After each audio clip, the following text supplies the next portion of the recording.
At what point does a person become too broken to fix?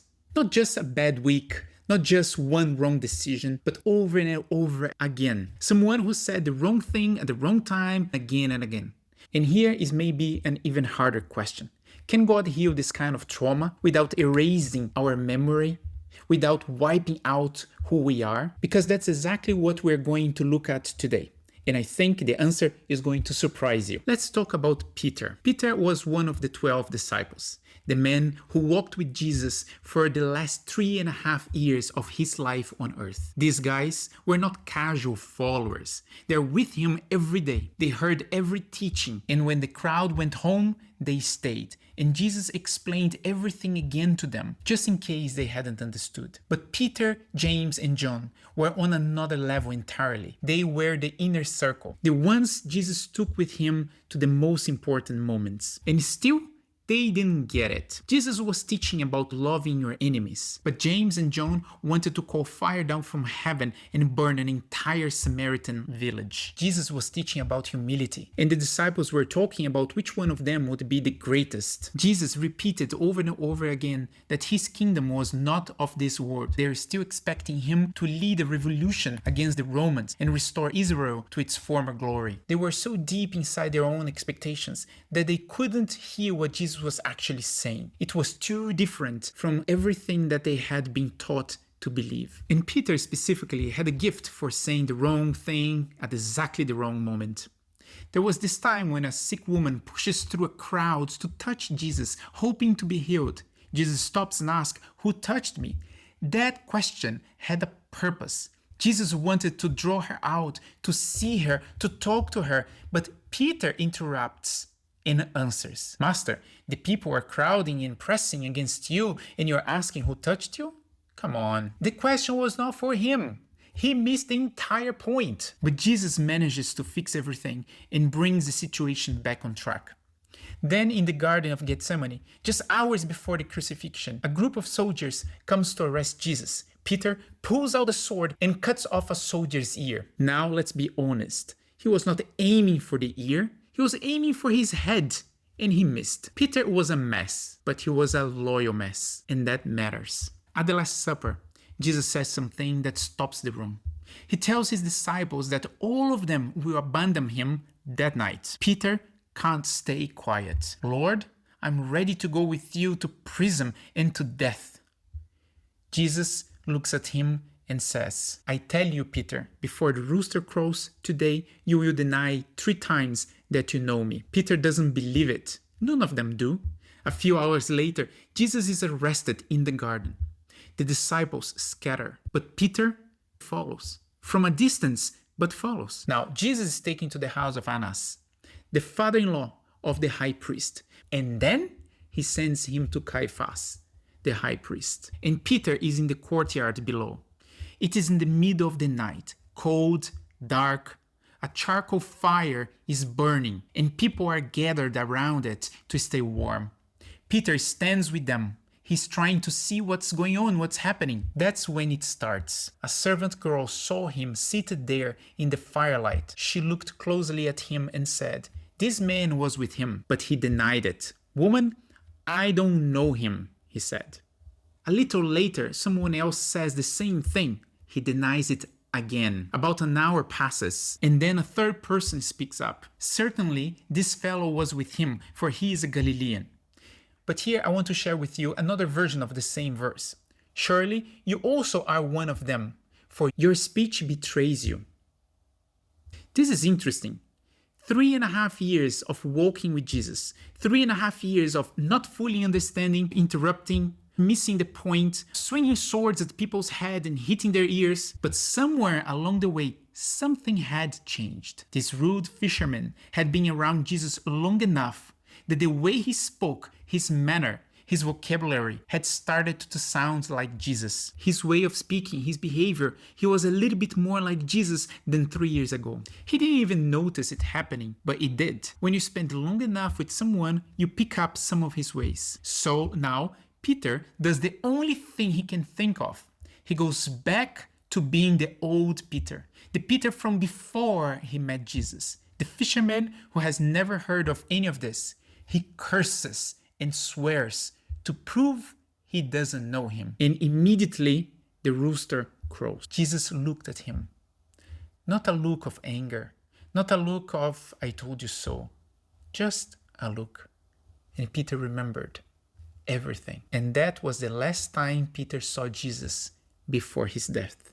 Think about what those next days must have been like for Peter. And think about the trauma he would have carried with him to the grave if that was really the last time he saw Jesus. He had failed his best friend at the worst possible moment, and then Jesus died. There's a kind of grief that is not just sadness. It is a grief of knowing you cannot hold back and fix it. The door is closed. The moment is gone forever. Peter was supposed to be the leader of what Jesus was building, and he had just proven beyond any doubt that he was not up to the task. He was a failure. So he does the only reasonable thing. He goes back to what he was before, a fisherman. There's nothing wrong with being a fisherman. The point here is that Peter had another mission. He was called for something different. But how many times we give up our dreams because we think we're not good enough? Because we failed so many times that we think we're not worth it. That's what Peter did. What else could he do? How could he dare to be anything else? But Jesus had a plan. A few days later, Jesus rises from the dead, and he has a very specific agenda. He goes to find Peter. But look at how he does it, because nothing here is an accident. Jesus goes to the shore of the sea early morning, just as the fishermen are finishing their night's work and coming back in with the catch. It is dawn. The light is just starting to come up. It is cold. The same cool of early morning that Peter felt that night in the courtyard. And Jesus is standing on the shore next to a fire. Charcoal fire. When they landed, they saw a fire of burning coals there with fish on it and some bread. Here is the detail that most people miss completely. The Greek word used here for charcoal fire is anthrakion. This word appears only twice in the entire New Testament. The first time is in John 18, when Peter is warming himself beside the fire in Caiaphas' courtyard, denying Jesus. And the second time is here in John 21, when Jesus is waiting for Peter on the beach. Same word, same smell, same cold air, same fire glowing in the early morning dark. John chose that word on purpose, and Jesus chose that moment on purpose. He actually built the moment. This is not a coincidence. This is a plan. Jesus is recreating the atmosphere of the worst night of Peter's life because he intends to replace it. When Peter sees Jesus on the shore, he doesn't wait for the boat. The others are struggling with the nets full of fish, but Peter jumps and swims. And when he gets to the shore, he's exactly where Jesus wants him to be, standing next to the charcoal fire. The smoke in the air, the cold of the morning, the warmth of the flames. Every sense is saying, you have been here before. And Jesus asks him a question. Peter, do you love me?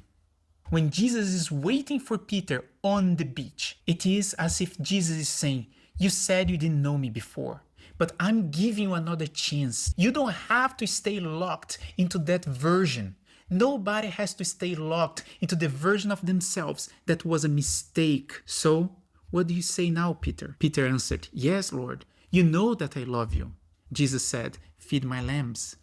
Peter said yes, and now look at what Jesus does. He doesn't just offer forgiveness. He gives Peter a purpose, a mission, a new identity to walk into. He says, take care of my sheep. In other words, you are not a failure, Peter. You're a shepherd. You're a leader. That's who you are. That's who I called you to be. That's your identity. And then he asks again. Again, Jesus said, Simon, son of John, do you love me? He answered, yes, Lord, you know that I love you. Jesus said, take care of my sheep. Jesus asks a second time, not because he doesn't believe Peter, but because Peter doesn't believe Peter. He needs to hear himself say it. He needs to say yes more than once. And the third time, Simon, son of John, do you love me? Peter was hurt because Jesus asked him the third time, do you love me? He said, Lord, you know all things. You know that I love you.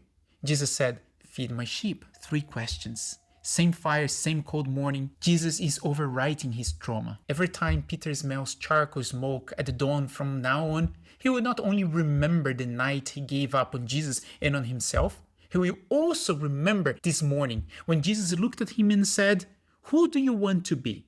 I'm giving you the second chance to choose. And Jesus closes with something that sounds very simple, but it's one of the most powerful things he ever said to anyone. Not go fix yourself, not come back when you're ready, not prove to me that you have changed. Just follow me. Now, as you are, let's go. Imagine if that encounter had never happened. Peter would be a frustrated fisherman for the rest of his life, haunted with the idea that he failed his best friend. But after that encounter, if you keep reading, in the book of Acts, Peter becomes the main character of a movement that will spread across everywhere. He becomes the leader of the Christian church. He preaches on the day of Pentecost, and 3,000 people become followers of Jesus. He heals the sick. He stands in front of the same religious leaders who had killed Jesus and refuses to be silent. The broken, impulsive fisherman becomes the foundation of the early church. That's what happens when Jesus decides not to give up on you. Jesus did not erase Peter's memory. He did not remove the pain of that night. He did not pretend it never happened. He came back to the same place, the same smell, the same cold, the same fire, and he asked a question that changed what that memory meant. That's how God heals trauma. Not by wiping it out, but by meeting you inside it and giving it a new ending. If he didn't give up on a man like Peter, he's not giving up on you either. He's not waiting for you to have it all together. He's not asking you to prove you have changed. He's standing on the shore, next to a fire, asking one question. Do you love me? And whatever you have done, whatever version of yourself you've been performing to survive, you can say yes. Right now. And he will give you something to live for, a mission, a purpose. Well, I hope this message can help you or help you help someone. This channel is super new, so I ask for your support subscribing. My goal here is to go deep into Bible stories and try to find what we usually miss. If you like this content, I hope to see you in the next one.